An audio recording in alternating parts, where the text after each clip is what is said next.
Hey everybody, welcome to another drive-through rundown. Today I'm going to talk about Suburbia Inc. This is the first expansion for Suburbia, a game which unfortunately I no longer have in my collection, but this showed up today.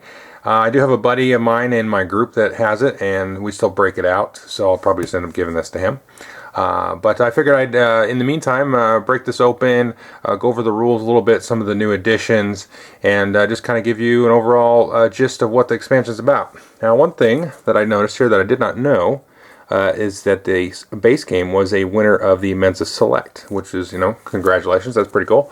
I did not know that, and speaking of that, Mensa is sort of an educational kind of thing. I could see this, being used in like a social studies class or maybe even like a poli-sci class in a high school, because you are managing different resources and managing the city as it becomes more and more unwieldy. So let me crack this open and I'll just kind of go over some of the components. Okay, so I've removed the shrink wrap from these tiles, and basically what comes in here is this rule book plus some punch board. And if we take a look at the rule book, it's very small, basically a couple of pages here that talk about the new borders as well as the new bonus and challenge tiles, which I'll show you. And then there's also a manifest here on the back that talks about what all the different borders and bonus tiles and everything does. So let's just take a good close look at what these do.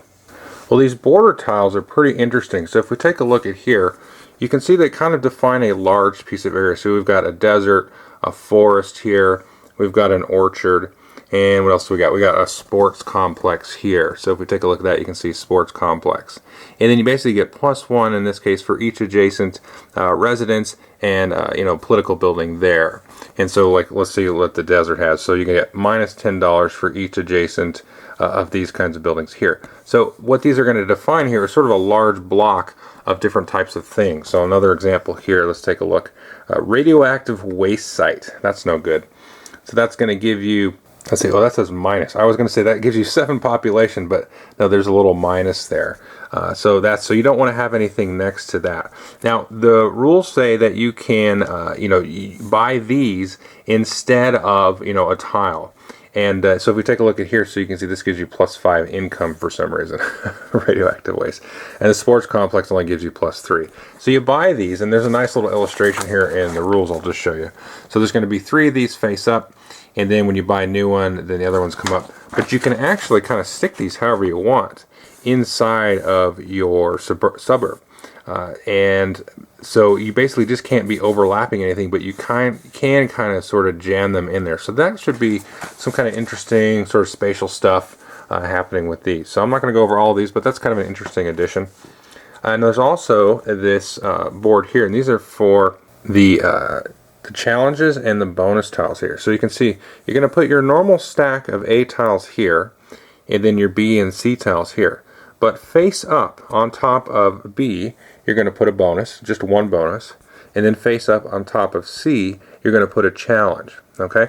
So if we take a look at here, we've got a couple of bonuses here. So this says must have at least basically one of these borders, and you're going to get a little bonus of +3.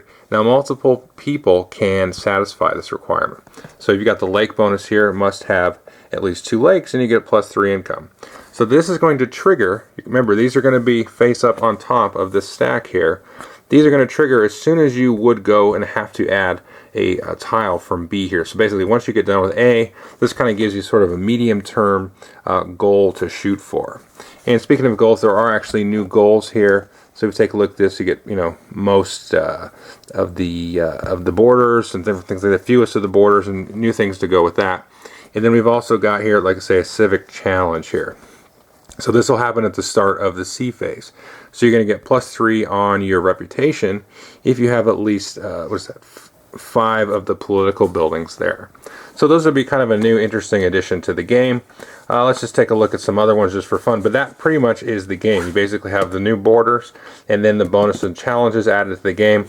There are some new, regular buildings here and new goals. So let's just take a look at some of these here. So we've got here water purification plant. It's going to give you 7 rep, cost $7. This is a B level building there, and you're going to get -2 though for every of the other industrial buildings there.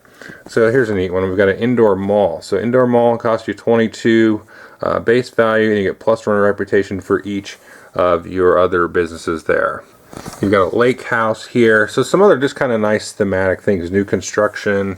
Let's just take a look at some of these. Here's a military base. So we have +5 population for each adjacent political building. That's kind of interesting.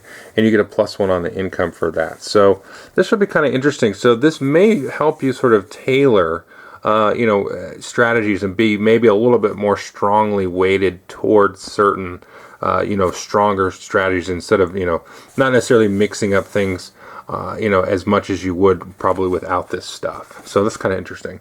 Let's see. And then you got, industrial challenge. Must have at least 5 industrials and you get +3 reputation, things like that. So this is kind of a basic overview. I know it's pretty brief, but, I'll leave it for people to start looking this stuff up online. I believe this is coming out for Essen this year. Suburbia was released at Essen last year. So this is a small expansion. I don't know how much this is going to retail for, but I think this is a nice addition to the game. Just, on the surface, just kind of checking things out and reading the rules. So there you go, Suburbia Inc.